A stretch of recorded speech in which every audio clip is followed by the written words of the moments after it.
une de l'actualité dans cette édition, les Burkinabés de Houston manifestent leur soutien et leur solidarité aux forces de défense et de sécurité dans leurs efforts quotidiens pour combattre le terrorisme. Une opération de collecte de fonds est lancée pour la mise en œuvre de projets caritatifs au profit des familles des militaires tombés sur le champ de bataille. On en parle dans quelques instants. Une tentative de coup d'État au Gabon. Ce matin, des militaires se sont emparés de la radio et de la télévision nationale et annoncé vouloir restaurer la démocratie. Les mutins auraient été arrêtés et la situation serait désormais sous contrôle. Selon le gouvernement, l'on vous fait le point en fin de journal. Bonjour, merci de suivre les informations de la mi-journée sur la télévision du Burkina. Un très bon appétit si vous êtes à table. Pour ouvrir ce journal, direction la primature où dans la solidarité avec les forces de défense et de sécurité et dans la sobriété, le personnel du Premier ministère présente ce matin ses vœux de nouvel an au chef du gouvernement.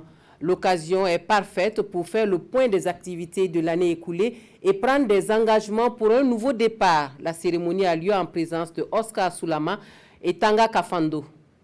Je vous remercie. Dans la simplicité, le personnel du Premier ministère présente ses vœux au chef du gouvernement. Une matinée de convivialité, un moment d'arrêt pour évaluer les actions de l'année écoulée et prendre ensemble des engagements pour des résultats plus plausibles en 2019. L'objectif du président du FASO et l'objectif du gouvernement au cours de l'année 2019, c'est vraiment de faire en sorte que les conditions soient réunies pour que nous réalisions une croissance plus forte, que nous élevons le revenu par tête d'habitants de Burkinabé, pour faire sortir les Burkinabés de la pauvreté et mettre le pays sur une trajectoire de croissance forte, une croissance durable, une croissance solidaire, une croissance partagée. Le chef du gouvernement donne ici un exemple de sobriété dans les cérémonies de présentation des vœux qui font souvent l'objet de dépenses colossales dans les ministères. En commémorant cette nouvelle année par la sobriété, la simplicité, mais également une profonde communion d'esprit, pour que les forces de défense et de sécurité sachent que la guerre qui nous est imposée n'est pas une guerre contre les forces de défense et de sécurité. Ce n'est pas une guerre contre le gouvernement, c'est une guerre contre le peuple burkinabé tout entier. Et j'invite les autres ministères sectoriels à en faire de même. À l'occasion, Paul Kabatieba a réitéré la nécessité de la cohésion sociale et d'une trêve avec les syndicats pour relever les défis de la croissance et de la sécurité, gage de tout développement. Nous allons à présent aux États-Unis d'Amérique où les récentes violences intercommunautaires qui ont fait plusieurs dizaines de morts au Burkina Faso font réagir la communauté burkinabé de Houston. Ayant exprimé leur indignation face à la situation, les Burkinabés de cet État américain donc, ont aussitôt lancé une opération de collecte de fonds pour la mise en œuvre de projets caritatifs au profit des familles des militaires qui sont tombés dans le combat contre le terrorisme. C'est ainsi que la diaspora burkinabé de Houston manifeste son soutien aux forces de défense et de sécurité dans cette lutte contre les forces du mal. Suivons le compte-rendu de Vincent Kiendrebeo. Merci. Pas de place pour une guerre ethnique au pays des hommes intègres. Le message est ici lancé à Houston, aux États-Unis, par les Burkinabés vivant sur place. La communauté est réunie à travers l'ABH, l'Association des Burkinabés de Houston. Ce dîner gala du Nouvel An sert de cadre au lancement d'une opération de collecte de fonds pour venir en aide aux proches des militaires burkinabés tombés dans la bataille contre le terrorisme. Nous suivons tous avec beaucoup d'intérêt ce qui se passe parce que c'est la meilleure patrie. C'est là où nous voulons, vivre pour le restant de nos vies. Et c'est là où nos cœurs sont restés. Nous avons décidé, cette année, d'aider les familles de nos FDS qui sont tombés au combat, afin que ceux qui sont encore sur le front sachent et aient la conviction que le peuple est derrière eux. On prend la veuve ou on prend l'orphelin et qu'on essaie de les aider de telle sorte que ça avance. On les aide avec des formations, on les aide avec des fonds de commerce et tout. Ça les permet dans le futur, même s'il n'y a plus d'aide, ils peuvent s'en sortir. Des artistes musiciens ont fait le déplacement de Houston, Malika la slameuse, Smarty et Ameti Meria pour soutenir l'initiative de leurs compatriotes. Je me suis dit que c'était vraiment l'occasion pour donner de la voix en tant qu'artiste, pour la paix surtout, pour la fraternité également, et surtout pour la cohésion de notre nation. Cette soirée gala annuelle de l'ABH a connu la présence d'autres communautés vivant à Houston. Le conseiller aux affaires africaines du maire de la ville a fait une distinction à la communauté burkinabé à travers une distinction faite au premier responsable de l'association pour le dynamisme de cette communauté dans la 4e grande ville des États-Unis. Retour au Burkina Faso où l'actualité culturelle en 2018 aura été riche en événements et manifestations qui aura permis de faire rayonner la culture burkinabé au plan national et international. En témoignent les grands rendez-vous cette année encore, la Semaine nationale de la culture, le Salon international de l'artisanat de Ouagadougou ou encore le festival Jazz à Ouagadougou qui ont tenu le pari de leur succès. Et puis, c'est l'instant rétrospective de notre journal à sa page culture, donc avec Aruna Mari. La culture burkinabé a rayonné et conquis des espaces dans les 4 coins du pays en 2018. La 15e édition du Siao qui s'est achevée le 4 novembre dernier a servi de tribune à la crème de l'artisanat africain. Autre biennale, la Semaine nationale de la culture SNC. L'édition 2018 a invité les Burkinabés à s'investir plus pour la sauvegarde de leur patrimoine culturel. D'autres manifestations ont aussi permis à la grande famille des artistes d'émerveiller par leur talent et par leur art.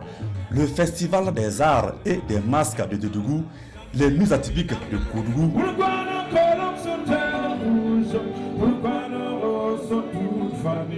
et les Faso Music Awards.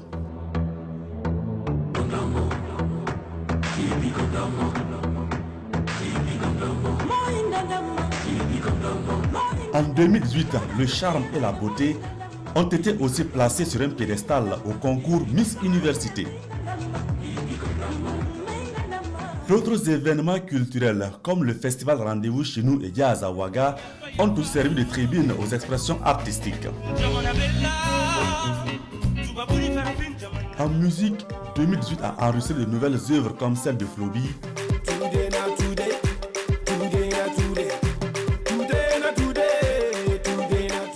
Tico Fils,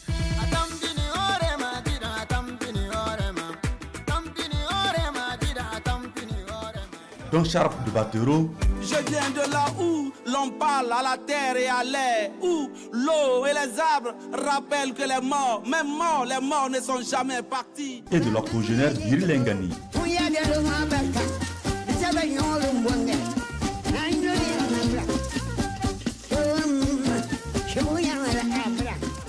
Toujours dans le showbiz, les Koundé ont décerné l'or à Waboussim.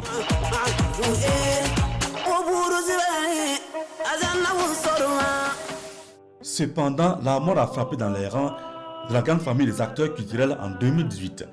Salamé Joseph Salabo a cassé la corde de sa guitare.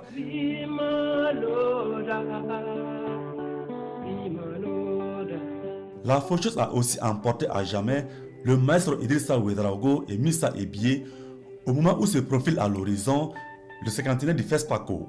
Là c'est bon, on fait le contre-champ. Non, Pépé, excusez-moi.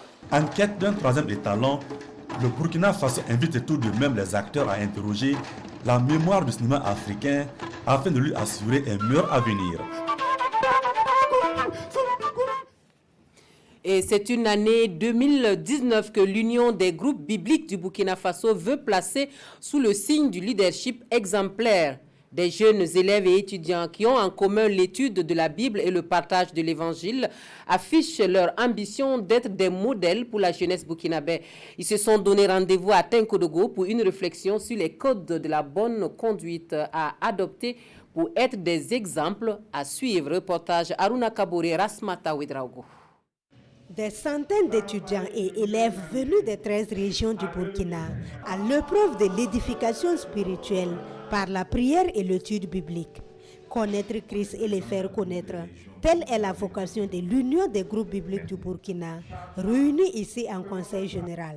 Nous voulons mettre ce Conseil général sous le signe du leadership de l'élève et de l'étudiant, en bâtissant des leaders qui sont ce qu'ils disent. Cela aidera à transformer aussi bien notre société, l'Église et nos écoles et nos universités pour la gloire de Christ. Des futurs leaders qui attendent beaucoup de cette rencontre spirituelle en vue de concourir à l'édification des membres. J'ai tenu à être vraiment présent au sein de ce conseil pour d'abord apprendre des autres. Mes attentes, c'est qu'à la fin de ce conseil, on reparte à la maison avec encore beaucoup d'autres tactiques ou encore beaucoup d'autres leçons pour encore mobiliser davantage les Hébéiens pour qu'on puisse œuvrer dans ce sens pour la gloire de Dieu. On a aussi des défis parce qu'il y a 3 ans, nous étions en conseil, il y a de nouvelles réalités par rapport aux besoins de terrain, besoins d'encadrement, besoin de moyens, même pour recadrer les uns et les autres dans la vision, que vraiment le conseil permette à ceux qui sont là de pouvoir répartir avec notre vision vraiment actualisée. Et pour répondre efficacement à ces défis, ce conseil général est aussi une invite aux autorités administratives et ecclésiastiques à l'encadrement de la frange jeune, constamment affectée par la sensation. Et puis, on marque un dernier arrêt pour l'actualité nationale au ministère de la Santé où une caravane aura permis à des hommes de médias de toucher du doigt le niveau de réalisation des infrastructures au département en charge de la santé dans le cadre de la mise en œuvre du PNDS. Les journalistes ont donc parcouru les régions du centre, des Hauts-Bassins et de la boucle du Moun. Pour ce constat, on fait le point avec Issa Kafando et Nathalie Savadogo. Le PNDS en marche au ministère de la Santé. Ici, nous sommes sur le site du centre hospitalier régional universitaire de Dédougou. L'hôpital créé en 2014 est bâti sur un terrain d'une superficie de 25 hectares et comprend 64 ouvrages. Il y a la maternité qui est déjà complètement achevée et réceptionnée et il y a les autres infrastructures qui sont en construction. Au jour d'aujourd'hui, nous pouvons dire que les travaux évoluent très bien. Le CSPS de Kériba, lui, a été transformé à un centre médical. Bon, nous avons le laboratoire qui est composé d'une salle de consultation pour le médecin, des suites de couches et puis deux laboratoires. Ensuite, on a 2 logements, plus une cuisine et puis une morgue. Toutefois, des difficultés subsistent.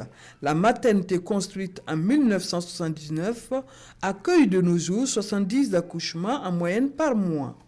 Le centre d'hémodialyse de Bobo Dioulasso, lui, est construit, équipé et fonctionnel.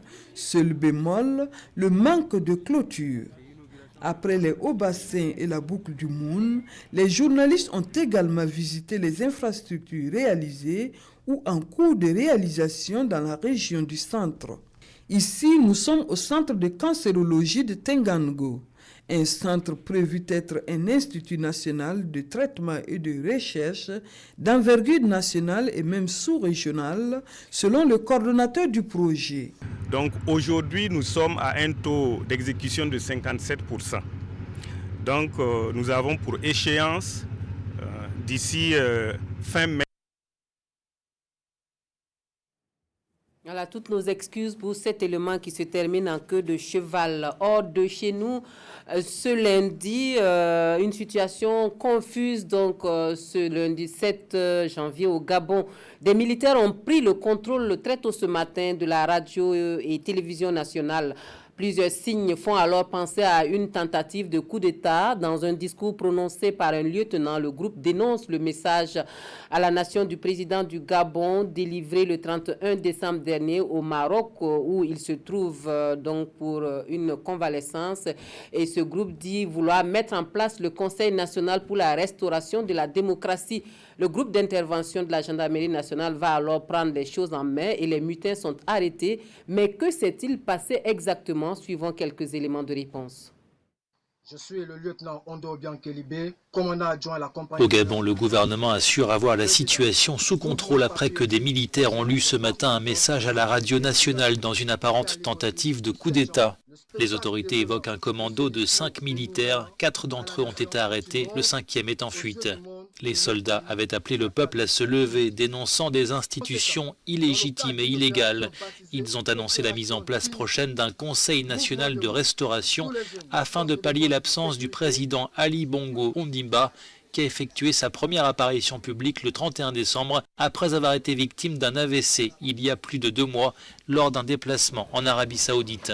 Ali Bongo est actuellement en convalescence au Maroc et de nombreuses spéculations circulent sur son état de santé et sa capacité à gouverner un pays qu'il dirige depuis près de 10 ans. En son absence, les pouvoirs ont été en partie transférés au Premier ministre et au vice-président. Aux États-Unis, Donald Trump tient mordicus à construire un mur à la frontière avec le Mexique, donc, concédant seulement qu'il pourrait être en acier au lieu du béton. Le bras de fer se poursuit donc entre démocrates et républicains et le shoot-down de l'administration américaine dure maintenant 2 semaines. Des négociations de haut niveau se sont tenues ce week-end, mais sans résultat probant. Alors que Washington entame sa 3e semaine de shutdown, Donald Trump maintient sa volonté de voir un mur à la frontière mexicaine. Et pour convaincre les démocrates, majoritaires à la Chambre des représentants, le président américain fait ce qu'il estime être une concession, à savoir changer le matériau pour la construction du mur. Le mur sera construit en acier. Il sera moins envahissant, plus fort, mais moins obstruant. Nos entreprises peuvent le construire avec de l'acier. Nous allons donc faire un mur d'acier. Cela va nous donner beaucoup de force à la frontière. Donald Trump réclame 5 milliards de dollars pour ériger cette barrière, ce que les démocrates refusent catégoriquement. Le président américain s'est même dit prêt à décréter l'état d'urgence pour prendre en main la construction. Tout dépendra de l'avancée des discussions dans les prochains jours. Après plusieurs cycles de négociations entre l'administration Trump et les leaders du Congrès, les États-Unis sont toujours dans l'impasse budgétaire. Le shutdown partiel a mis au chômage technique environ 800 000 fonctionnaires fédéraux. Et puis les violences meurtrières à Yirgou et le déplacement sur place du chef de l'État dominent l'actualité des quotidiens. Dans les quotidiens burkinabés, les journaux analysent, commentent et s'interrogent par rapport aux acteurs, aux victimes et au déplacement du président du Faso. La revue de presse avec Abdoul Rasmane Zongo. Le Burkina Faso est un seul peuple. Nous sommes unis et notre pire ennemi commun reste le terrorisme. Ce sont les mots plutôt durs, relatent aujourd'hui au Faso, du président Roch, très consterné et condamnant la violence communautaire meurtrière à Yirgou dans le centre-nord. Plus de 40 personnes ont perdu la vie dans des représailles, rapporte notre confrère, et contre des peuls accusés d'être en acquaintance avec les terroristes. Autant dire que le vivre ensemble y a foutu le camp, malheureusement, se résigne aujourd'hui au Faso. Le président Roch, sur les lieux du drame, explique l'observateur, est venu présenter les condoléances de la nation aux familles attristées, mais également apaiser les cœurs meurtris. Cela s'appelle la compassion du chef de l'État, titre citoyen, qui en même temps qualifie ces violences d'absurdes. Le président du Faso en appelle à l'unité nationale, affiche les éditions Le Pays, qui relaie aussi les condamnations tous azimuts d'un groupe d'OSC et de partis politiques. L'initiative du chef de l'État est louable, mais le contenu convoque des questions chez certains confrères. N'était-ce pas nécessaire d'affirmer que ces crimes ne resteraient pas impunis, s'interroge l'observateur. Dans la même veine, l'observateur se demande, n'est-il pas opportun de décréter un deuil national? Pour l'Express du Faso, Roch est rattrapé par l'histoire ou l'histoire rattrape le président Roch. Nous avions prévenu, argumente le journal, que dans un état de droit, ces groupes d'autodéfense appelés Kogolwego ne devraient pas avoir droit de cité. Vu les bavures et agressions dont ils sont accusés, des morts d'hommes par exemple à Karangasso-Vigué et au quartier Tanguin de Ouagadougou. À Yirgou, Monsieur le Président, interpelle l'Express du Faso, votre premier acte devrait être de faire arrêter et d'enfermer les cerveaux de cette tuerie. Voilà, on s'arrête ici pour ce tour d'horizon des actualités de la mi-journée. Très bon après-midi à tous.